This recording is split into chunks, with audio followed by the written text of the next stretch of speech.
चारों वेदों के विद्वान, षड्वेदांगीय विद्वान, पौराणिक विद्वान, संत महात्मा एवं वृंदावनस्थ श्री सुदामा दास जी महाराज के द्वारा संस्थापित सुदामा कुटी से परम पूज्य श्री नाभाद्वाराचार्य श्री सुतीक्ष्ण देवाचार्य भगवान भी यहाँ पधारे हुए हैं। और हम सबको जैसे चातक चकोर पक्षी चंद्र को निहारता रहता है, वैसे यहाँ के समस्त निवासियों के हृदय की पिपाशा अब जाके शांत हुई है।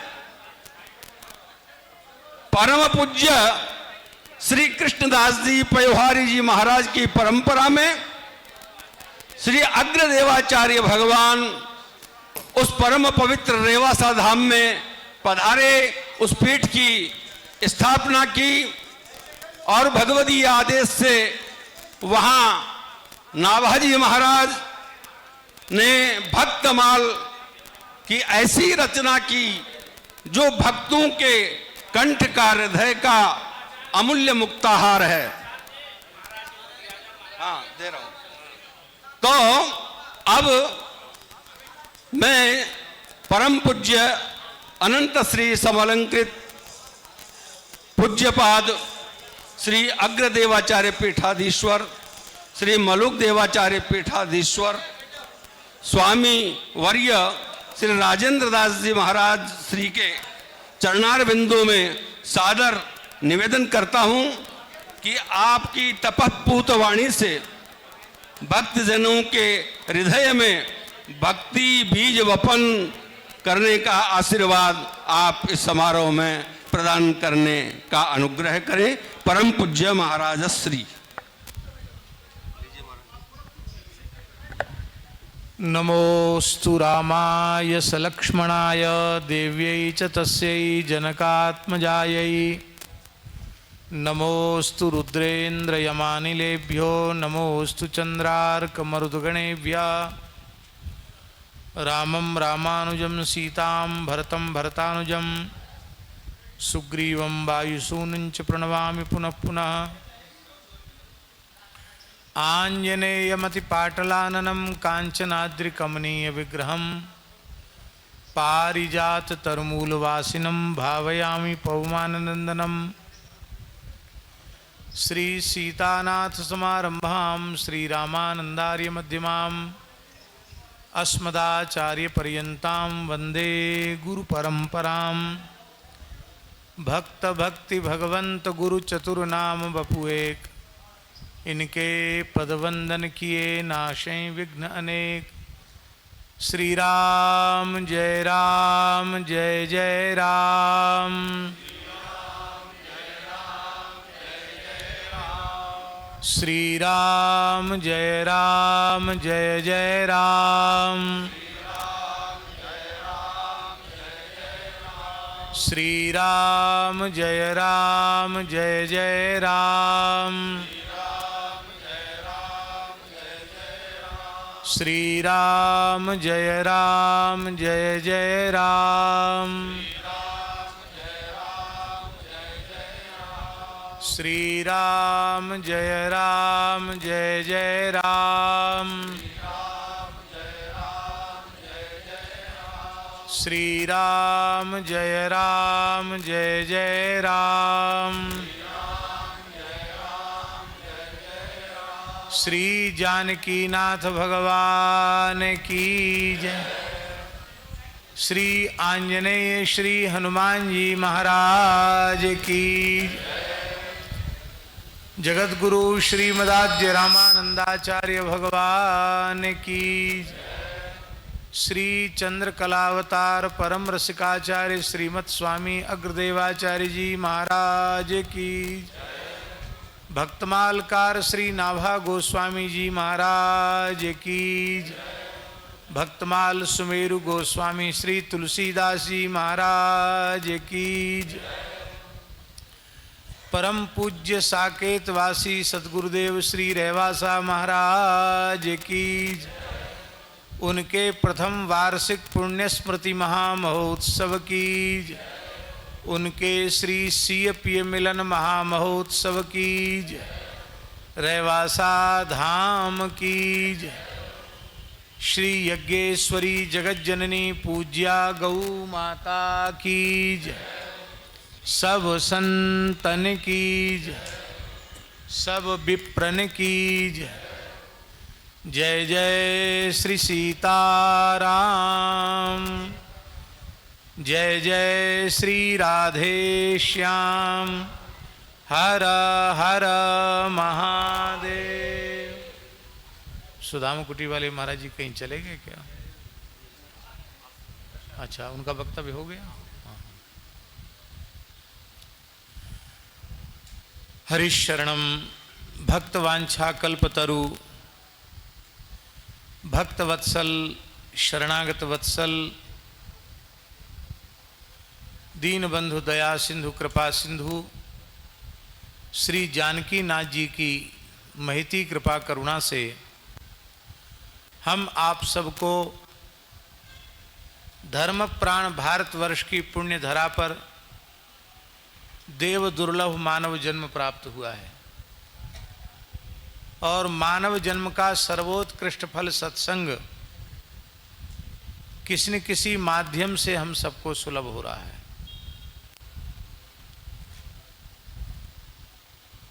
श्री अंजनी नंदन हनुमान जी की चरण सन्निधि में जिस मंदिर की दिव्य भव्य प्राण प्रतिष्ठा परम पूज्य श्री रहवासा महाराज के कर कमल से हुई और स्थान के शिलान्यास से लेकर प्रतिष्ठा और उसके इस स्वरूप में प्रकट होने में जिनका संपूर्ण आशीर्वाद और संपूर्ण महत्वपूर्ण भूमिका रही। हमारे यहाँ कहावत है, गुरु मेहरबान तो चेला पहलवान। तो पूज्य रहवासा महाराज हमारे गुरु भाई श्री ग्वालिया बाबा पर इतने मेहरबान हुए कि कुंभ में भी खूब सुंदर सेवा और यहाँ भी बहुत अच्छी सेवा, सुंदर हनुमान जी का दर्शन, मंदिर का दर्शन और ये सत्संग भवन तो शायद हम पहली बार आए यहाँ हैं, अभी बनाया, इसी साल में बनाया है। इस सत्संग भवन का दर्शन करके भी मन बहुत आनंदित है, आह्लादित है। अब हम तो पहले भी उपस्थित हो जाते उत्सव में क्योंकि हमारा अपना स्थान है, अपने संत हैं, अपना उत्सव है, लेकिन उत्सव की तिथियां एक होने के कारण यदि थोड़ा सा भी आगे पीछे होता तो हम पूरी उपस्थिति यहाँ दे सकते थे, लेकिन माधवदास जी को पता है कि अभी भी संतों का कितना आवागमन, तीनों अनी अखाड़े चतुसंप्रदाय, पूरे भारतवर्ष का भेष भगवान, कोई प्रांत शायद भारतवर्ष का नहीं छूटा जहाँ से पूज्य संत महंत न पधारे हों और लगभग 10 से 15 हजार लोगों ने नित्य प्रसाद पाया, रास लीला कथा। हम तो एक ही प्रार्थना जानकी नाथ जी से की थी कि प्रभु हम तो किसी लायक नहीं हैं, पर पूज्य रहवासा महाराज के और आपकी इस दिव्य रहवासा पीठ के स्वरूपानुरूप उत्सव होना चाहिए। तो श्री जानकी नाथ जी ने लाज रख ली। आज ब्राह्मणों का भोजन होने के पश्चात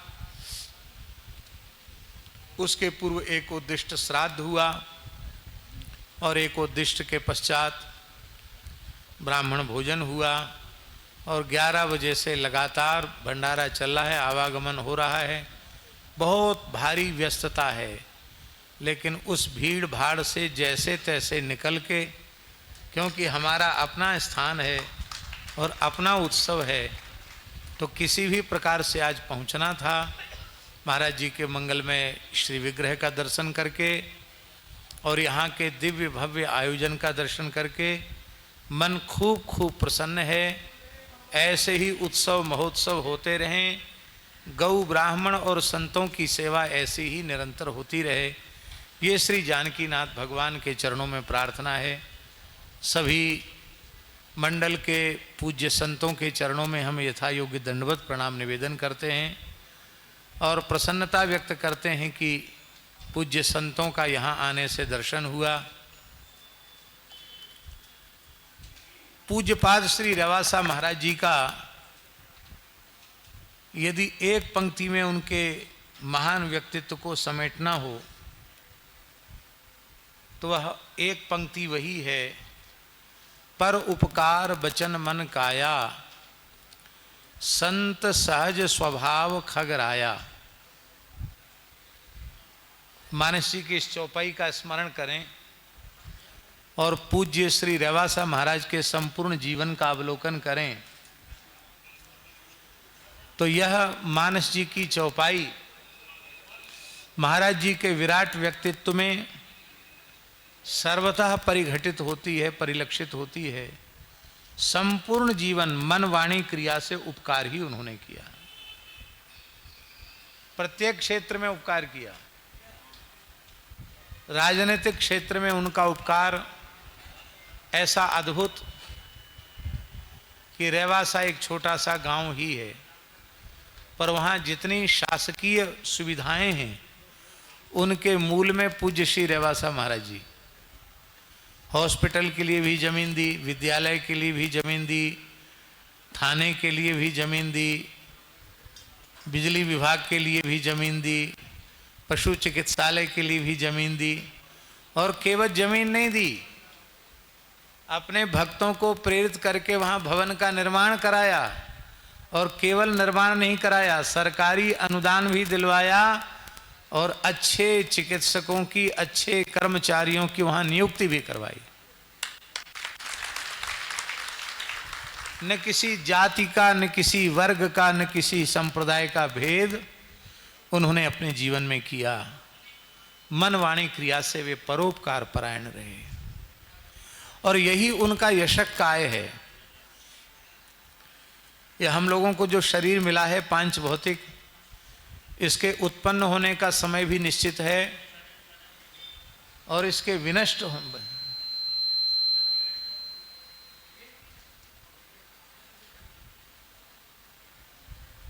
एक ही तरफ प्रवचन हो सकता है, दो तीन तरफ नहीं हो सकता है, इसलिए व्यवहार का काम दूसरी जगह बैठ के कर लें। क्या कह रहे थे?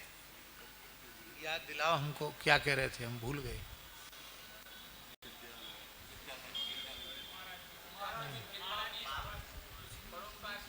हाँ हाँ जी, वो बात तो हो गई। हम ये कह रहे थे कि शरीरों की उत्पत्ति और उत्पत्ति के साथ ही उनके नष्ट होने का विधान प्रारब्ध के अनुसार पूर्व निश्चित है।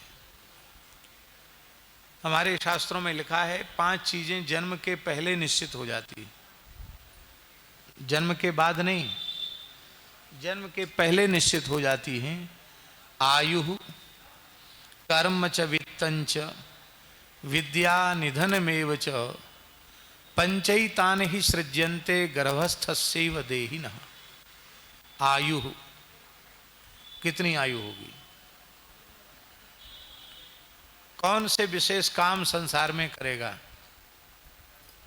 कितना धन होगा, कितनी विद्या होगी और कब शरीर की अवधि पूर्ण होगी, मृत्यु होगी। इसलिए सूक्ष्म विचार करने पर मृत्यु सिद्ध ही नहीं होती है।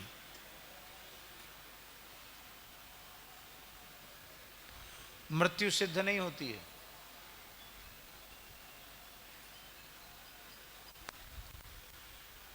क्योंकि यदि मृत्यु शब्द का व्यवहार शरीर को लेकर किया जाए तो ये तो जड़ है, अचेतन है। तो चेतन कोई, जो अचेतन है वो तो मरा हुआ है, तो जो पहले से ही मरा हुआ है उसके लिए मृत्यु शब्द का व्यवहार, मर गया ये व्यवहार करना अनर्थक है। हाँ।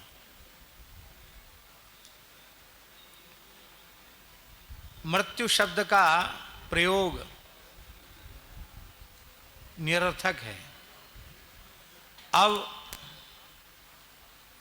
आत्मा के देह से बहिर्गमन को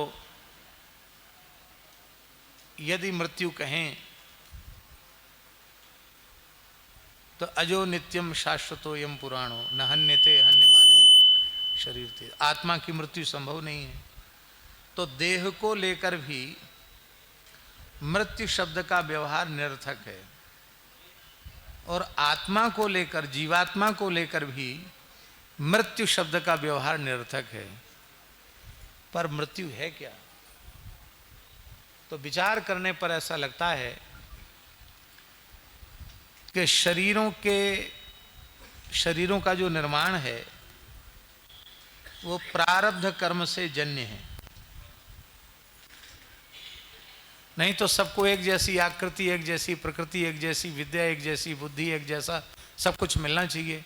सब जीवों के प्रारब्ध कर्म भिन्न भिन्न हैं, इसलिए सबकी आकृति, प्रकृति, संस्कार, स्वभाव सब भिन्न भिन्न होते हैं।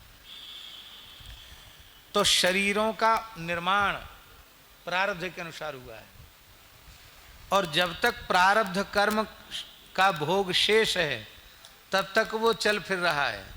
इसलिए प्रारब्ध का क्षय ही मृत्यु है। प्रारब्ध के क्षय को ही हम लोग मृत्यु कहते हैं। वस्तुतः मृत्यु शब्द का प्रयोग न देह के लिए उचित है न आत्मा के लिए उचित है। वो तो पहले से ही मरा हुआ है, वो आत्मा अविनाशी है।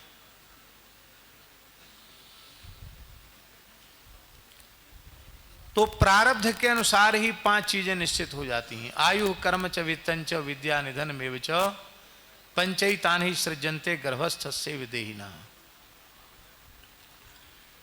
तो यह प्रारब्ध जन्य जो शरीर हम लोगों के हैं ये उत्पन्न होकर नष्ट हो जाने वाले हैं। लेकिन एक ऐसा देह है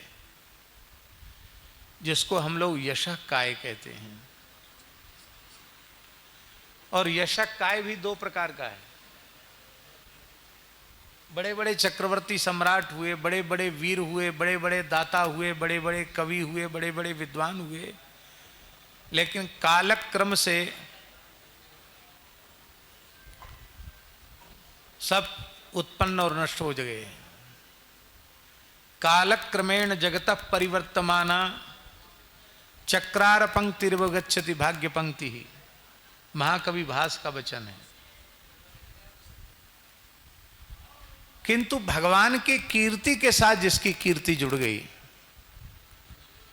जो जानकी नाथ जी सच्चिदानंद घन हैं, उनकी कीर्ति के साथ जिनकी कीर्ति जुड़ गई, उन भगवत कीर्ति से युक्त जो कीर्ति काय है, यशक काय है, वो भगवान के समान ही अविनाशी है। आज रेवासा पीठ को ऐतिहासिक रूप से 600 वर्ष हो गया स्थापित हुए। कितना समय आया, कितना समय बीता, लेकिन क्या कोई अग्रदेवाचार्य जी को भूल पाएगा? क्या कोई नाभाचार्य जी को भूल पाएगा? क्या कोई गोस्वामी तुलसीदास जी को भूल पाएगा? क्यों नहीं भूल पाएगा? इसलिए नहीं भूल पाएगा क्योंकि उनका यश भगवान की यश से संपृक्त हो गया, जुड़ गया। ठीक इसी प्रकार से परम पूज्य रेवासा महाराज का दिव्य सुयश श्री जानकी नाथ जी के सुयश के साथ संपृक्त हो गया। इसलिए उनका जो यशक काय है वो सामान्य लोगों की अपेक्षा अपने आप में अत्यंत अत्यंत विशिष्ट है और वे अपने यशक काय के रूप से रेवासा में विराजमान हैं, यहाँ भी विराजमान हैं और सर्वत्र विराजमान हैं। जहाँ कहीं उनका चिंतन ध्यान किया जाएगा, श्रद्धा और विश्वास प्रेम पूर्वक पूज्य रेवासा महाराज अपनी मंगलमयी अनुभूति वहीं कराने के लिए तैयार हैं। अभी जो रेवासा में उत्सव हुआ वो करने की किसी मनुष्य की सामर्थ्य तो नहीं है, हमारी तो बिल्कुल भी नहीं है। पर हम सच्ची बात कहें कि जो कुछ वहाँ उत्सव हुआ या आगे जो कुछ होगा वो श्री जानकी नाथ जी का किया हुआ ही हुआ है और जानकी नाथ जी का किया हुआ ही होगा। हम सबको प्रेम और सौहार्द के एक सूत्र में बंध करके मूल जो रेवासा धाम है उससे हम लोगों को समृद्ध रहना चाहिए, संबद्ध रहना चाहिए और सब संबद्ध हैं भी, क्योंकि छिन्ने मूले नैव पत्रम न शाखा, मूल सिंचित रहेगा तो सभी शाखाएं प्रशाखाएं हरी भरी रहेंगी। तो हम लोगों को पूज्य महाराज जी की कीर्ति को, गौ सेवा, संत सेवा, ठाकुर सेवा, उसको और निरंतर बढ़ाना है। और हमारे श्री ग्वालिया बाबा महामंडलेश्वर श्री हरे कृष्णदास जी निरंतर सेवा के कार्यों में कमर कस के लगे हुए हैं। पूरे आयोजन के लिए खूब खूब साधुवाद, खूब खूब धन्यवाद और जानकी नाथ जी के चरणों में प्रार्थना कि ऐसे ही दिव्य उत्सव महोत्सव निरंतर पूज्य महाराज जी का स्मरण करते हुए सर्वत्र होते रहें। श्री जानकी नाथ भगवान की। श्री राम जय जय राम, श्री राम जय जय राम, श्री राम जय जय राम। श्री जानकी नाथ भगवान की, श्री हनुमान जी महाराज की, परम पूज्य श्री रेवासा महाराज की जय जय। श्री सीताराम। दंडोत प्रणाम, दंडोत।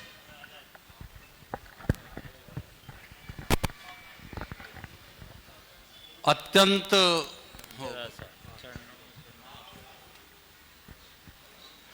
प्रातः स्मरणीय अनंत श्री विभूषित अगरपीठाधीश्वर आचार्य श्री, आज छोटा सा निवेदन आपके श्री चरणों में दास ने निवेदन किया। आप इस दास पर अपनी कृपा दृष्टि को बरसाने के लिए आज आपका स्नेह और प्रेम मुझे प्राप्त हुआ। मैं अपने आप में गदगद हूँ। गुरु महाराज की स्मृति मुझे निरंतर याद आती है और जब भी हम स्मृत करते उसी समय ना जाने उनके पास कैसी सूचना पड़ती और तुरंत प्रकट हो जाती। उनकी दिव्यता, उनका स्वभाव, उनकी विद्वत्ता और उनका स्नेह और प्रेम इस दास पर निरंतर, मैं उस काबिल नहीं था लेकिन उन्होंने मुझे अपनी चरणों में स्थान दे करके मुझे इस दास को अपने आप में उन्होंने स्वीकार किया और शिष्य बनाया। उन्होंने एक ही बात कही थी, संतों में प्रेम रखना, संतों के प्रति अपना भाव को निरंतर वृद्धि करते रहना, विद्वानों में श्रद्धा रखना, गौ में सेवारत रहना और इस आश्रम में सत्संग का आयोजन निरंतर करते रहना। उन्हीं की कृपा से ये सब चल रहा है। मैंने ईंटे बाटे लगा रहा था, बोले क्यों लगाता है, ये तो नया बनेगा। मैंने कहा मेरे पास तो एक कौड़ी नहीं है, नया कहाँ से बनाऊंगा गुरुजी, जो बना दिया यही बहुत है। बोले सब टूट जाएगा एकदम, तेरे मन में कुछ और है। क्या है? बोला तेरा सपना बड़ा है। मैं जानता हूँ क्या सपना है। बोला तो बहुत बड़ा इस आसपास क्षेत्र में मंदिर नहीं होगा, ऐसा तो मंदिर बनाएगा, मुझे ऐसा लगता है। तो क्यों ईंटा लगा, चूना लगा रहा, पूरा भव्य मंदिर जो ऊपर की 2 मंजिल के आगे का सीन दिख रहा है, पीछे भी ऐसे ही था। एक दिन महाराज जी को पता नहीं भगवत प्रेरणा हुई, तो दास को अब वो मुहूर्त कब का है? मन कहा गुरुजी कुंभ के मेले में बैठे रहेंगे आप हम तो, और मुहूर्त उस समय का निकला है। तो कुंभ में से आकर के यहाँ मुहूर्त लगा गए, नीम लगा गए, और वो मुहूर्त इतना भव्य मंदिर बन गया, मुझे पता ही नहीं लगा रुपया कहाँ से आया। चौमू के आसपास में मैं कहीं गया नहीं, रस्सी छपाई नहीं, और मंदिर ऑटोमेटिक 5 करोड़ रुपया लग गया। पत्थर चुन कर के बाहर खड़े थे, पड़े थे 3 साल से, और कहा अब ये कब का मुहूर्त है इनको लगाने का? गुरु जी ये भी आप ही निकालो। वह मंदिर का मुहूर्त निकला उस नोटबंदी काल में। जो नोट बंद हो गए, जिनके घर में नोट नहीं रखने लायक थे, वो लाला के यहाँ ढेर हो गए और सब मंदिर बन गया। आज वो एक सेठ ने 2 करोड़ रुपया दिया, 3 करोड़ गरीब के घर से आए, पता ही नहीं कैसे बना, मैं भी अचंभित हूँ। तो ऐसे गुरु कृपा दास पर रही। तो फिर शिवरात्रि का ये अभी अभिषेक गत वर्ष का श्रावण अमावस्या का था, बोले ये जगह कम पड़ रही है, इसको तो चौड़ा बढ़ा दे। महाराज जगह छोटी है, चौड़ा कैसे होगा? बोले तो बढ़ा सकता है। अब वो बढ़ाने का मुहूर्त क्या हुआ, या ऐसी कमरे थे पूरे टूट गए, सारी ऐसे भाड़ में गई, सारा बढ़िया बढ़िया पत्थर मकराना का वो लगाया, सारा चूरा हो गया। और ये हॉल उनकी देखते देखते आज वो होते तो बड़ा दिल खुश होता। लेकिन आप पधार गए, मैं तो आपकी छवि, उनकी छवि को मैं निहारता हूँ। गुरु ने तो मुझे आशीर्वाद दिया और शरणागति दी, आप भी हमें स्नेह और प्रेम दें। बस इतना ही मैं तो आपसे प्रार्थना करता हूँ। मुझे न धन की दौलत है, न पद प्रतिष्ठा की ज़रूरत है, मैं तो ऐसे ही मिट्टी में लेटता ही रहूँगा, रेंगता ही रहूँगा संतों के चरणों में। मेरा कोई संकल्प भी नहीं है, भक्तों का जो संकल्प है वही संकल्प मेरा है। भक्त चाहते हैं, इन्होंने इच्छा की भक्तों ने कि प्रथम वर्ष स्मृति का जो पुण्य साकेत गमन का समय आ रहा है, उसी में महाराज की प्रतिमा स्थापित हो। चर्चा चल रही थी, एक हमारे यजमान श्री गुरु भाई हैं खटोर साहब ने कहा मूर्ति का पैसा मैं दूँगा, जितना लगे उतना। मैंने कहा बहुत अच्छी बात है। मूर्ति ला करके वो बनाई, आई, आज विद्यमान हो गई। तो ये सब धीरे धीरे सब भक्तों ने मिलकर के बहुत बड़ा उपकार करके यहाँ निरंतर रोजाना भंडारा चल रहा है। सब प्रकार की व्यवस्था है, कच्ची पक्की, लाडू पूड़ी सब्जी।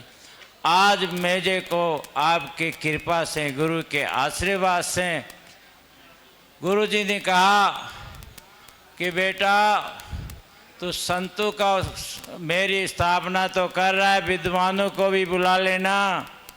मन का महाराज विद्वानों को बुलाना आसान नहीं है। सपन का दर्शन देख करके मैं गदगद हो गया। मैंने आनंद प्रोजे से संपर्क किया। मन का महाराज आप प्रोफेसर रह चुके हैं और राष्ट्रपति सम्मानित हैं, अब बताएं कैसे क्या आयोजन करें विद्वानों को। बोला 4 वेदों के तो मैं विद्वान ले आऊँगा। इधर हमारे अरुण जी निकटतम थे। मैंने कहा आप मेरे यज्ञाचार्य रह चुके हैं, आप बताएं कैसी व्यवस्था करें। तो 50 विद्वानों की लिस्ट बनाई गई और आज वो विद्वान यहाँ पधारे। बड़ा ही मुझे शायद है गुरुजी भी प्रसन्न होंगे। और संत हमारी यथा योग्य श्रद्धा के अनुसार 200 संतों को भी निमंत्रण दिया है। तो भगवत कृपा से ये भी आयोजन संपन्न होगा। आप आए, माता बहनें भी आपकी प्रतीक्षा में थी, तो ये भी आपको दर्शन करके कृतार्थ हुई। और यहाँ जो कथा का आयोजन है वो मामा जी बक्सर वाले, उनके कोई परम शिष्य चंचल भैया अयोध्या से हैं। वो बड़ा ही मधुर वाणी से अपना संत कथा का आयोजन, संत सेवा का बड़ा ही सुंदर भाव से वो यहाँ कथा कह रहे हैं भक्तमाल की। इसीलिए आज हमारा सभी भक्तों का आपके आगमन पर खुशी का दिन है। ऐसे ही कृपा बरसाए रहें। ये दास तो निरंतर गुरु जी की साकेत वर्षी को मनाता रहेगा। जहाँ ये शरीर रहेगा उस मिट्टी में बनाएगा। यहाँ नहीं, वहाँ नहीं, अतर ततर जहाँ रहूँगा वहाँ मैं उस गुरु महाराज की पुण्यतिथि तो सदैव मनाता रहूँगा।